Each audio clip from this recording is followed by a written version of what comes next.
Welcome to BofC Live, the daily video and podcast series of Business of Cannabis. BofC Live highlights the company's brands, people, and trends driving the global cannabis sector. Find out all that we do at businessofcannabis.com. Coming up on BofC Live, we connect with Nat Shaul. She is a co-founder and the vice president of marketing for Springbig, talking about how cannabis retail outlets can use their technology to engage consumers, market, and be more profitable. Enjoy this conversation with Nat Shaul. Nat, thank you for being here. Thank you, Jay. Well, I'm excited to talk to you because we hear about Springbig a lot. Tell the folks at Business of Cannabis, tell us the snapshot of what Springbig is, and then we'll get into more of it. Yeah, I'd love to. Springbig is loyalty and text message marketing for the cannabis space. We service brands and dispensaries nationwide and in Canada. We give them the ability to advertise directly to their consumers via text message marketing. We're also launching an app this week, so they'll be able to send push notifications as well and reward their customers with loyalty. First of all, that's a good description. Not everybody is as tight as you are when they describe the company, but we think about a lot. I'm based in downtown Toronto, but been spending time in the Northeast in the States, and it seems to me, you're going to correct me, that this is an area where the dispensaries and in Canada, the cannabis retailers, do amazing work and just be doing so much better because that direct communication with consumers is absolutely essential, especially in environments where like traditional advertising is either limited or not allowed.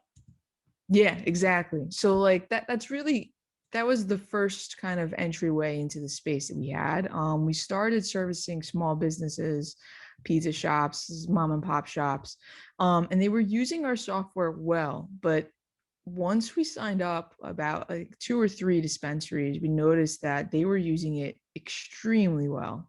If like the average use was 30 times a month, their average use was like 200 times a month. And their results were 15, 20 times what the results of the mom and pop shops were. And that was just because, the consumers were eager to receive those messages way more than you're eager to receive, hey, get a free slice of pizza today.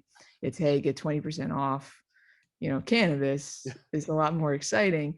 And it was really their only way to know that they're getting in touch with their consumers, with their customers. So they were really excited to use it. And they were just a lot more tech savvy. It was these people who really put in the effort to learn all the ins and outs of the software. And because they were so excited, they really spent the time to learn everything about it. And because of that, they really got to use it to the utmost ability. That must be exciting from a tech perspective too, because right, you have this tech, you want people to like really test it and drive it and like even drive new features that might be sort of needed. Is it exciting to work, I guess, in the intersection, and we talk about a lot, cannabis and tech, but especially cannabis and tech and like consumer facing retail, because that's where the limits of how people are sort of operating in the world are really changing almost every day.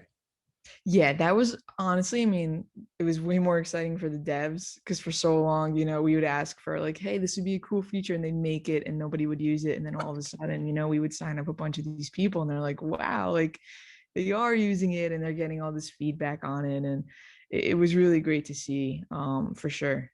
Yeah. And I mean, it's I want to ask you sort of, we've been trying to think about sort of cannabis, especially in terms of the US right now.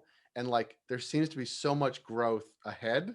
There's been tons of growth behind, but now it's like, there's so much ahead of us.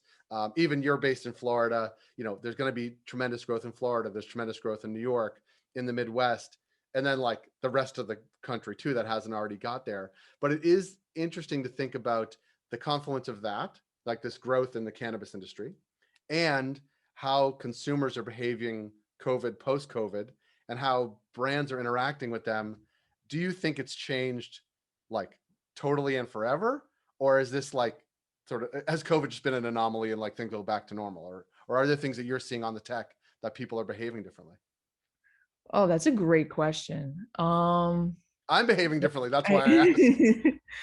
Oh man, yeah. I hope for the sake of the country and for the sake of the people, it's not forever. I do think that for a while, everyone's going to be behaving a little bit differently, whether it's mandated or not. I think people are just a little bit more careful and on edge. And with that, I think dispensaries, I mean, we've seen them use texting a little bit differently, where it would usually just be like, hey, deals, new supplies and all that. And now it's kind of a mix of, still the deals, but also they'll be like, hey, mask mandate is ended, or mandate has started again. Right. Hey, stores closed. It's just curbside pickup from this hour to this hour.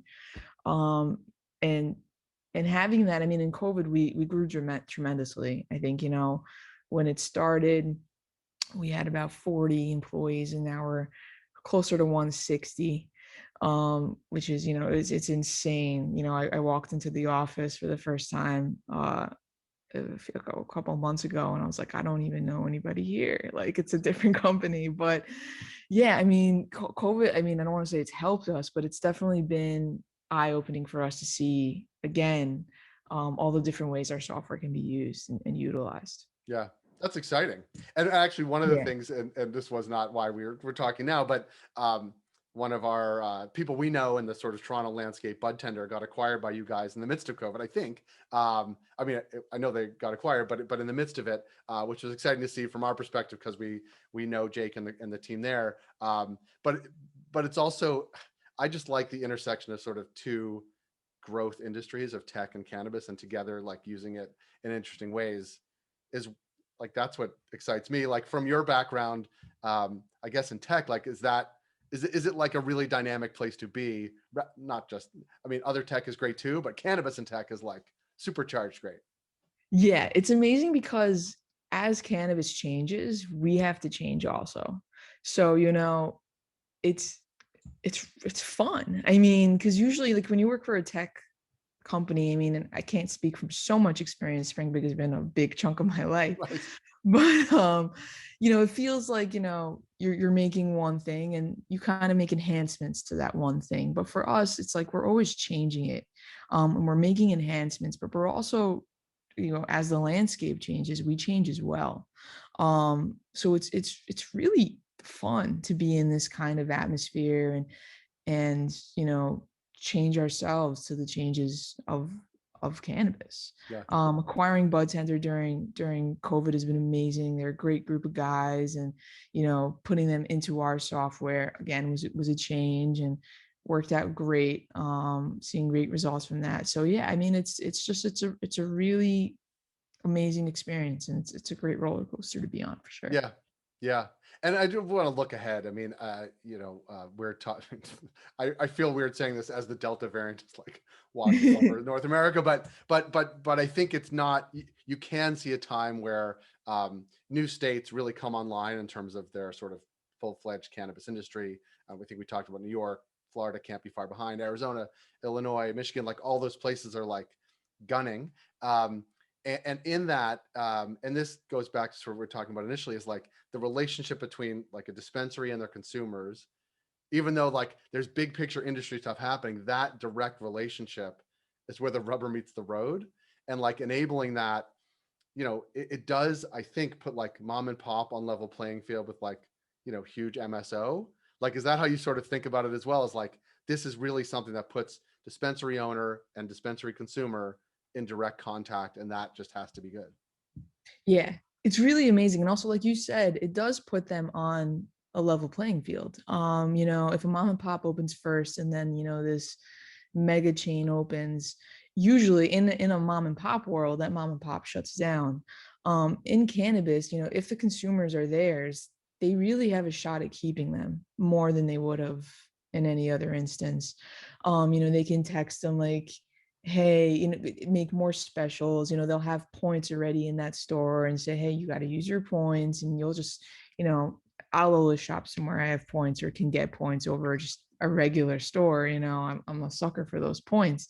So yeah, it's really great kind of forming those relationships as well.